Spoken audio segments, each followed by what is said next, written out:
अभी पता है हमारे खाने पीने से बॉडी में क्या हो रहा है? बर्निंग सेंसेशन बहुत ज्यादा हो रही है, खट्टी डकारें आ रही है, बार बार ब्लोटिंग हो रहा है, पेट में हैवीनेस फील हो रहा है, और जबकि तुम लोगों ने लाइट खाना खाया है। तो ये सब एसिडिटी के क्लियर साइंस है। मैं हूँ वेरोनिका और आज मैं आप लोगों के साथ शेयर कर रही हूँ एक ऐसी नेचुरल रेमेडी जो 2 मिनट में एसिडिटी से रिलीफ देगी। बट क्या नेचुरल रेमेडी जानना काफी है? नहीं।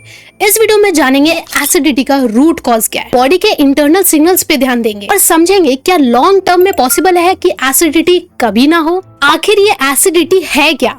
एसिडिटी या एसिड रिफ्लेक्स होता है जब स्टमक में एसिड ज्यादा बन जाता है और वो फूड फाइबर तक आ जाता है। इसके सिम्टम्स क्या होते हैं? सबसे पहला बर्निंग चेस्ट, ब्लोटिंग, ब्लीचिंग आप बोल सकते हो, खट्टी डकारें या फिर हिकअप्स आना, नोजिया या फिर पेट में हैवीनेस फील होना, और कई बार तो ये आपको बहुत भयानक सर में दर्द दे सकता है। अब इसके पीछे की साइंस समझते हैं। हमारी बॉडी के अंदर स्टमक में स्पेशली एक एसिड पाया जाता है जिसे हम बोलते हैं HCl, और ये बहुत स्ट्रॉन्ग एसिड होता है। जब भी हम खाना खाते हैं तो हमारी बॉडी इस एसिड को रिलीज करती है। अब क्यों रिलीज करती है? ताकि खाना अच्छे से डाइजेस्ट हो जाए, ब्रेक डाउन हो जाए। लेकिन कई बार जैसे आप ऑयली फूड खाते हो, स्पाइसी फूड खाते हो, तो ये एसिड ज्यादा मात्रा में प्रोड्यूस होने लगता है और इसको न्यूट्रलाइज करने वाला मैकेनिज्म कम हो जाता है, जिसकी वजह से एसिड की मात्रा ज्यादा हो जाती है और उसको न्यूट्रलाइज करने वाला मैकेनिज्म तो कम है। एसिड अगर ज्यादा हो गया कि स्टमक की इनर लाइन इरिटेट होने लगती है, जिसे हम बोलते हैं बर्निंग सेंसेशन। चलो एक क्विक टिप देती हूँ। एसिडिटी का सबसे बड़ा कारण खाली ऑयली फूड, जंक फूड या स्पाइसी फूड नहीं होता है। कई बार जब लाइफ में बहुत ज्यादा स्ट्रेस आ जाता है या फिर आप बहुत ज्यादा डिप्रेस्ड होते हो, एंजाइटी बहुत ज्यादा होती है, तो कॉर्टिसोल लेवल अप जाते हैं और एसिड की प्रोडक्शन बहुत ज्यादा हो जाती है, जिससे एसिड रिफ्लेक्स होता है। एसिडिटी होने के कारण क्या हो सकते हैं? सबसे पहला dietary changes. First, spicy food, junk food, oily food, late night dinner. अगर आप ऑफिस से 10 बजे आते हो, 11 बजे आते हो, आपका डिनर ही 11 बजे हो रहा है, तो एसिड रिफ्लेक्स होना नॉर्मल है। इसी के साथ साथ इंडियंस की फेवरेट चाय या कॉफी या फिर सोडा पीने से भी एसिड रिफ्लेक्स बहुत भयानक तरीके से होता है। लाइफस्टाइल कॉजेज मैंने आपको बताया, स्ट्रेस सबसे बड़ा कारण बन सकता है आपकी एसिडिटी का।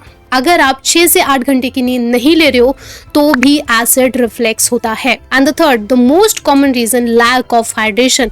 अगर आप ढंग से 3 से 4 लीटर पानी नहीं पी रहे हो पूरे दिन में तो भी एसिड रिफ्लेक्स वर्सन हो सकता है। इसके अलावा कुछ मेडिकल कंडीशन भी हो सकती है। फॉर एग्जाम्पल, अगर अल्सर्स हैं, किसी तरह का कोई इन्फेक्शन है, week LES is known as lower esophageal sphincter। लेकिन मैं यहाँ पे आपको एक चीज के लिए सूचित करना चाहती हूँ, अगर आपको रेगुलर बेसिस पे हर दूसरे दिन एसिडिटी हो रही है या फिर हर मील खाना खाने के बाद एसिडिटी हो रही है, तो ये क्रॉनिक एसिडिटी है। इसका मतलब आपको अपने डॉक्टर से कंसल्ट जरूर करना चाहिए। चलो अब बात करते हैं कि इंस्टेंटली 2 मिनट में आपको रिलीफ कैसे मिल सकता है इस भयानक एसिडिटी से। यहाँ पे मैं आपको 3 रेमेडी बताने जा रही हूँ। सबसे पहला, अगर एसिडिटी बहुत ज्यादा हो रही है तो घर में अगर ठंडा चिल्ड मिल्क है तो 1 ग्लास पी लो। ठंडा मिल्क कंज्यूम करने से ये एक न्यूट्रलाइजर की तरह काम करता है।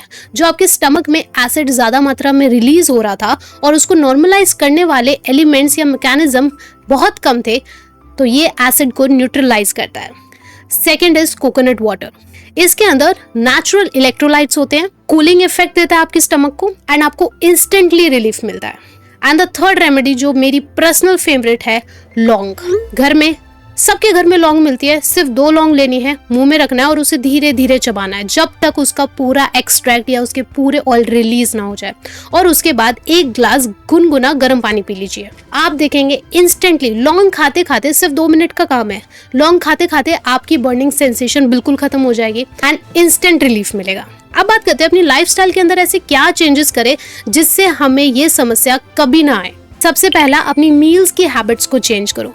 छोटे छोटे मील्स लेना स्टार्ट करो और स्लो ईटिंग के साथ धीरे धीरे खाओ, कोई जल्दी नहीं। किसी भी मील के बाद इमीडिएटली सोने मत जाओ। जब आप खाना खाते हो आपकी बॉडी उसे डाइजेस्ट करने के लिए एसिड प्रोड्यूस करती है और डायरेक्टली जब आप सोने चले जाओगे तो वो एसिड आपके ईसोफेगस के अंदर आ जाता है, बेसिकली आपकी फूड पाइप के अंदर आ जाता है, जिससे बर्निंग सेंसेशन बढ़ जाती है। हाइड्रेशन अच्छा रखो, 2 से 3 लीटर पानी पूरे दिन में पीते रहो। अपने स्ट्रेस को मैनेज करो, योगा करो, मेडिटेशन करो। अपनी डाइट के अंदर सैलड्स इंक्लूड करो जो न्यूट्रलाइज करे। कुकुम्बर खाओ। अगर अगर आपको कोई हैवी चीज भी खानी है, पार्टी के अंदर जा रहे हो, बाहर खाना खाने जाना है या किसी की वेडिंग है, तो आप क्या कर सकते हो, सबसे पहले सैलेड कंज्यूम करो।